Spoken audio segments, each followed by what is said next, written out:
Welcome to the Cinema Gold Show. I'm your host, Larry Leese. Today we're going to dive into the 7 best directors of all time. While this list may not be the definite list, this is my list. You might disagree. Let us know in the comments section below who you believe are the 7 best directors of all time. And don't forget to hit that subscribe button and hit the bell notification button to be notified of future videos. Now let's get into this. The best movie directors of all time. The idea of such a list sparks immediate debate. Heck, I've spent part of my job at a movie theater debating who the best director is. Rather than try to impose any sort of definitive or objective best directors list, consider this more of a celebration of the entire medium. Woefully underrepresented on this list are women. While women have been an integral part of the film industry since the beginning, the opportunity to direct was rarely given to them. That means that any list that covers the entirety of film history will be unfortunately one-sided.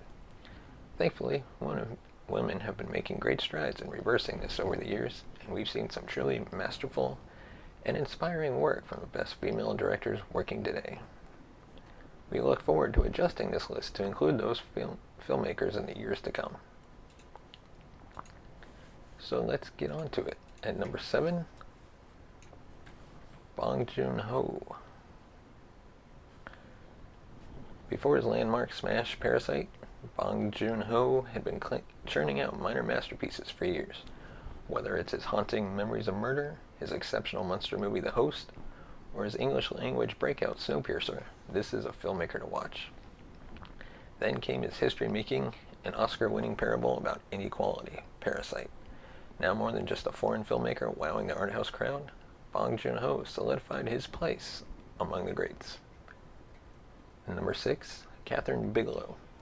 Being the first woman to win the Academy Award for Best Director would be significant enough, but her work before and after that win proved that she's got the goods. Near Dark is one of the best horror movies. Point Break is one of the best action movies, and one I consider my all-time favorite. And those are simply where she started. Her wartime thrillers, The Hurt Locker and Zero Dark 30, aren't simply satisfied with the spectacle of war. They're after something much more. Number 5, Tim Burton. Few directors are defined by their visual style more than Tim Burton. From the idyllic suburban landscapes to the whimsy of his fantasy worlds, Burton melds these disparate styles with a deft hand. His favorite protagonists are loners and outsiders. You got Edward Scissorhands, Ed Wood, even Batman. But for how dark and morbid some of his stories might be, there's an infectious joy that runs throughout. And number 4, Spike Lee. Spike Lee is a singular voice in American cinema. He's a director who wrestles with tough social issues with a sure hand and a clear point of view. Music videos, documentaries, short films, and features. Lee has left his mark in many forms over the last 4 decades. Do the Right Thing, Jungle Fever, Malcolm X, 25th Hour, Inside Man, Black Klansman are just some of Lee's best movies, highlights from a career that shows no sign of slowing down. And number 3, Christopher Nolan. Since he broke out with Memento, Christopher Nolan has carved out a place for himself all his own. He works with high budgets and high concepts, and he's just getting started.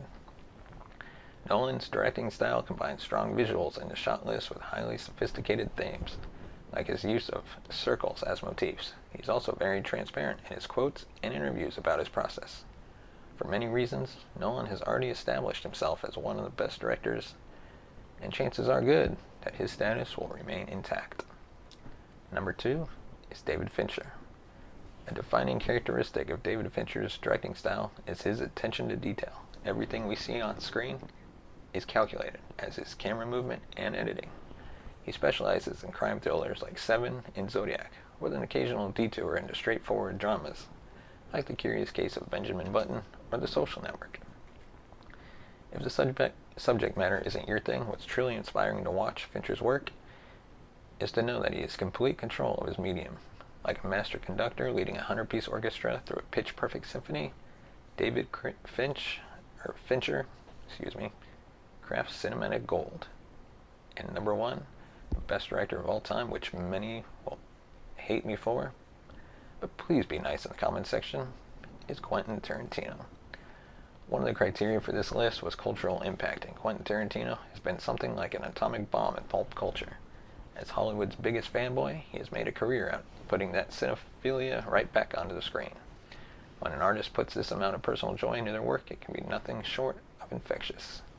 If rumors are true, we'll only get one more Quentin Tarantino film before his self-imposed retirement. No matter what that swan song looks like, Tarantino has cemented his place in the pantheon of the best directors. And that is all I have for this episode of the Cinema Gold Show. Let us know who your 7 best directors of all time are. Who did we snub? Do you agree with any of ours? Who should we have included? Let us know on Twitter at Cinema Gold Show, or leave us a comment in the comments section below. Thanks for watching, and we'll see you next time.